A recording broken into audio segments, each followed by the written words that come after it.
நண்பர்களே, கடந்த வாரத்தில் உலகெங்கும் நடந்த முக்கியமான விஷயங்களை இப்போது தெரிந்து கொள்வோம்.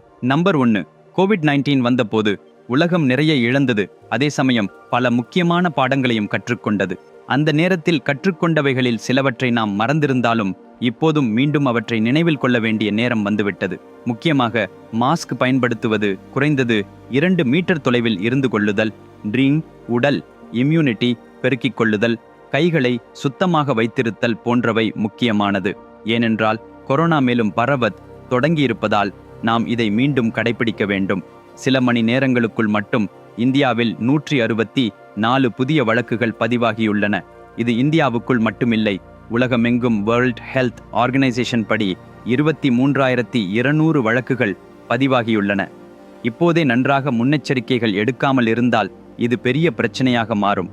ஆனால் கூட இந்த முறை நல்ல செய்தி என்ன என்றால், கொரோனாவை எதிர்கொள்வதில் எப்படி மேலெழ வேண்டும் என்று நமது உடலில் உள்ள இம்யூன் சிஸ்டம் பற்றி டாக்டர்கள் சரியாக அறிந்து கொண்டுள்ளதால் பாதிப்பு சற்று குறைவாக இருக்க வாய்ப்பு உள்ளது. நம்பர் 2, பஹல்கம் விவகாரத்துக்கு பிறகு இந்தியா முழுவதும் உயர் எச்சரிக்கையில் உள்ளது. பாகிஸ்தானைச் சேர்ந்த ஹை கமிஷன் அல்லது வேறு விதமான பணிகளுக்காக இந்தியாவிற்கு வந்திருந்த பாகிஸ்தான் பிரஜைகளை ஒரே முறை முழுவதுமாக பாரத நாட்டிலிருந்து அனுப்பிவிட்டார்கள். ஆனால் பாகிஸ்தானுக்காக செயல்படும் சில தேச துரோகிகள் இன்றும் இந்தியாவிலேயே இருக்கிறார்கள்.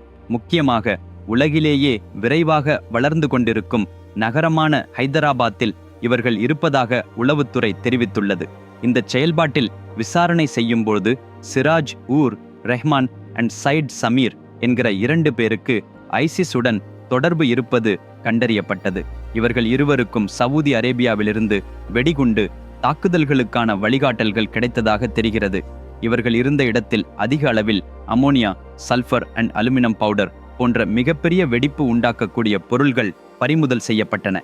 நம்பர் 3, பிரேசிலில் சிறை கைதிகளுக்கு புதிதாக ஒரு வசதி வழங்கப்பட்டுள்ளது. ஏதாவது ஒரு புத்தகத்தை முழுவதுமாக படித்தால் அந்த கைதியின் சிறை தண்டனையில் இருந்து 4 நாட்கள் குறைத்துக் கொள்ளலாம் என்பது அவற்றின் திட்டம். இது ஏன் செய்யப்படுகிறது என்றால், கைதிகள் அறிவை வளர்த்து கொண்டால் சிறையிலிருந்து வெளியே வந்தபின் அவர்களின் மனப்பாங்கு பாசிட்டிவ் ஆவதில் அதிக வாய்ப்பு இருக்கும். சமுதாயத்துக்கு மீண்டும் தீங்கை ஏற்படுத்தாமல் சரியான பாதையில் வாழ்வார்கள். எனவே புத்தகங்களை படிப்பதன் மூலம் 4 நாட்கள் தண்டனையை குறைக்கும் இந்த கருத்தை அறிமுகப்படுத்தியுள்ளனர். இது உண்மையிலேயே நல்ல விஷயமாகவே கருதப்படுகின்றது. நம்பர் 4, தைவானை தன் நாட்டின் ஒரு பகுதியாக மாற்றிக்கொள்ள வேண்டும் என்று சீனா எண்ணிக்கொண்டிருக்கிறது. ஒன் சைனா பாலிசி அந்தியை பின்பற்றும் பெய்ஜிங் மற்றும் தைவானையும் சீனாவுடன் இணைக்க வேண்டும் என்று நினைக்கிறது. தேவை என்றால் பலவந்தமாக மெர்ஜ் செய்யக்கூட தயார். எனினும் தைவான் எந்தவிதமான போர் அல்லது பீரங்கி போர் சூழ்நிலைகளை செய்திடாமல் தன் சுதந்திரத்திற்காக மிகவும் முயற்சி செய்கிறது. இந்த செயல்முறையில் அமெரிக்கா தொடர்ச்சியாக சீனாவின் வேகத்தை கண்டிக்கிறது. அண்மையில் அமெரிக்க அதிகாரிகள் சீனா தனது இராணுவத்தை தைவானை நோக்கி அனுப்பிவிடக்கூடும் என்று உற்று நோக்கிக் கொண்டு வருகின்றனர். சீனா தொடர்ந்து தன் இராணுவ பயிற்சி, ஆர்மி ட்ரில்ஸ், ஜெட்ஸ் மூலம் தைவான் நோக்கி அனுப்புவது போன்ற செயல்களால் தைவானை பதறடிக்கின்றது. அதற்கும் மேலாக சர்வதேச சமூகம் மத்தியில் சீனா வெளியிட்டு வரும் வலுவான சின்னங்கள் இவற்றின் சாத்திய வழிகளை காட்டுகின்றன. இந்த நிகழ்ச்சிகளால் சீனாவிற்கு செல்லும் செமிகண்டக்டர் சப்ளை செயின் பாதிக்கப்படக்கூடும் என்று பகுப்பாய்வாளர்கள் கூறுகின்றனர். நம்பர் 5, ரஷ்யா உக்ரைன் போர் தொடங்கிய தருணத்திலிருந்தே யூரோப்பியன் யூனியன் நாடுகள் ரஷ்யாவுக்கு எதிராக பல்வேறு பொருளாதார தடை விதித்தன. ஆனால் உக்ரைனில் ரஷ்யாவின் இராணுவ நடவடிக்கைகள் இன்னும் தொடர்ந்து கொண்டிருப்பதால் ஐரோப்பிய நாடுகள் ரஷ்யாவிற்கு மேலதிக அழுத்தங்களை உருவாக்க வேண்டும் என்று பார்க்கிறது. இந்த செயல்முறையில் அண்மையில் யூரோப்பியன் யூனியன் ரஷ்யாவிற்கு இன்னும் கடுமையான தடை சட்டங்களை கொண்டு வர வேண்டும் என்று தீவிரமாக கலந்துரையாடிக் கொண்டிருக்கிறது. இதன் நோக்கம் ரஷ்யாவை பொருளாதார ரீதியாக எவ்வாறாவது பாதிக்க வேண்டும் என்பதுதான். அப்போது தானாகவே ரஷ்யாவின் போர் செய்யும் திறன் குறையும்.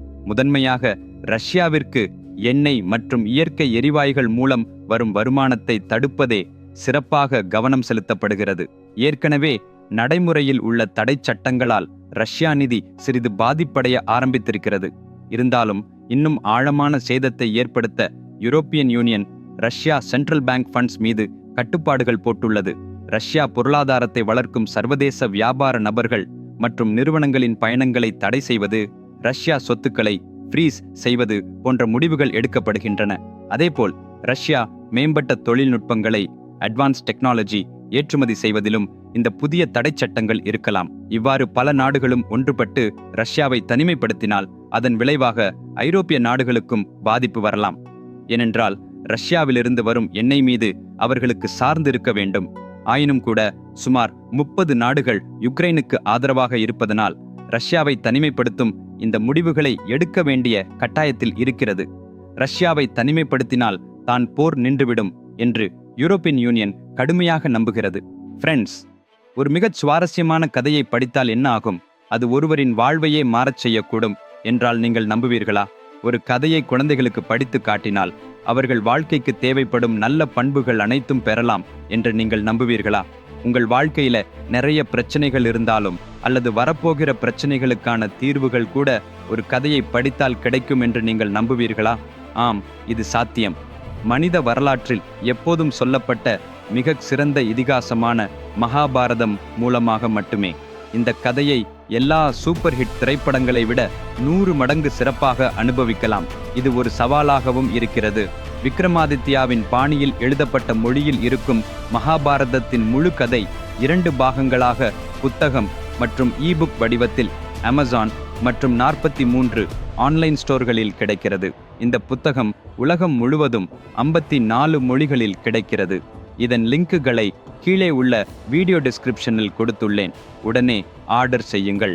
ஏனென்றால் இது சாதாரணமான ஒரு புத்தகம் மட்டுமல்ல, உங்கள் வாழ்க்கைக்கு தேவையான முழு நூலகமே ஆகும்.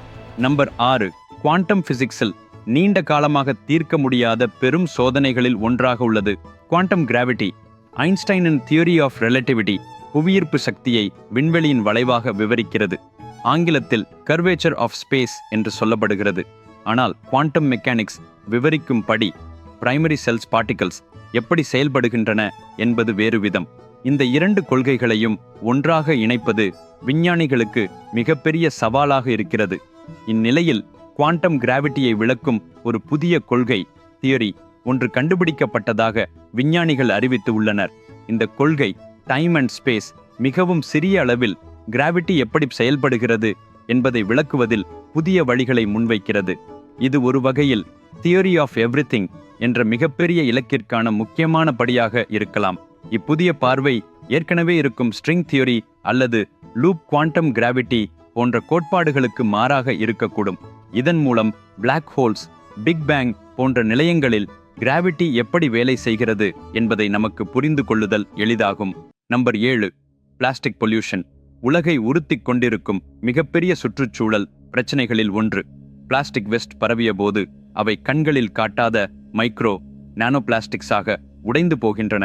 அண்மையில் மேற்கொள்ளப்பட்ட ஒரு ஆய்வில் இந்த நானோ பிளாஸ்டிக்ஸ் எக்காரணத்தினாலும் சுற்றுச்சூழலுக்கு எதிர்த்தாக்கங்களை உருவாக்குகின்றன என்று தெரிவிக்கிறது.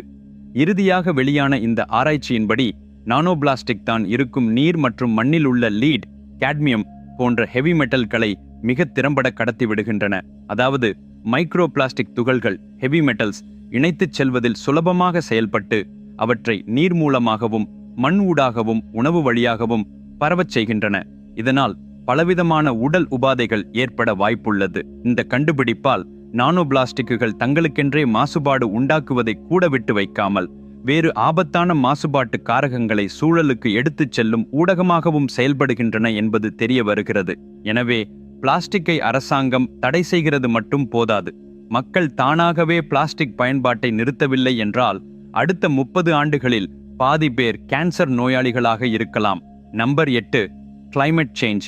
ஏற்படுத்தும் பாதிப்புகளை மதிப்பிடவும் அதற்கு ஏற்ப திட்டங்கள் தீட்டவும் கடல் மட்டம் உயர்வதையும் குறைவதையும் பற்றிய தகவல் மிகவும் முக்கியமாகும்.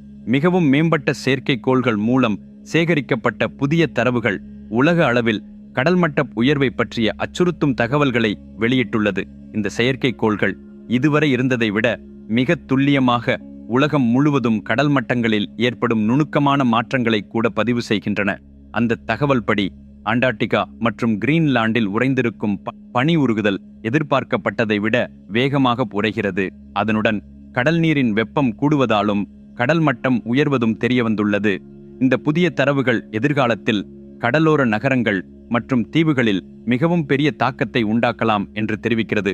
கடலோரப் பகுதிகளில் வசிக்கும் மக்கள் ஒரு காலத்தில் அங்கேயிருந்து வெளியேறுவதுதான் சிறந்தது என்று உணரச் செய்யும் அளவுக்கு ஆபத்தான நிலை உருவாகலாம்.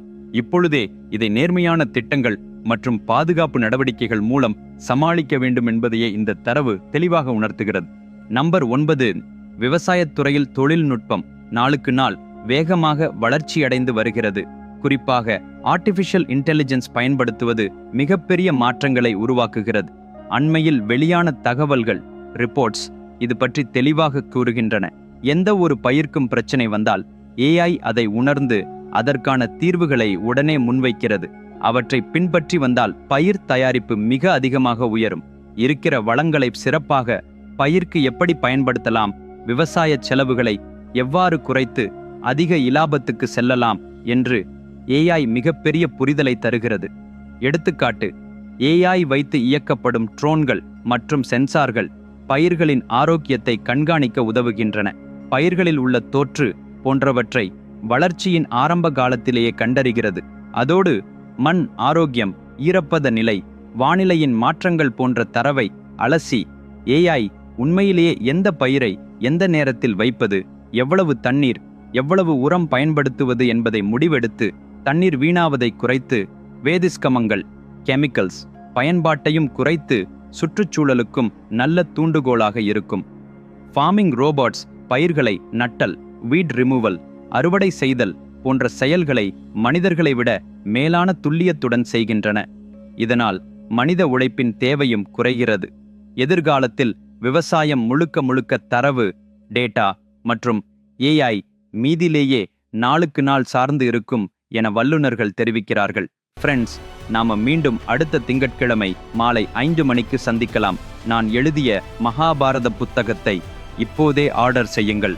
லிங்க்ஸ் இந்த வீடியோக்களே உள்ள டிஸ்கிரிப்ஷன்ல கொடுத்துள்ளேன். இன்னும் என் சேனலை சப்ஸ்கிரைப் செய்யாமல் இருந்தால் உடனே சப்ஸ்கிரைப் செய்து கொள்ளுங்கள். Take care. பை.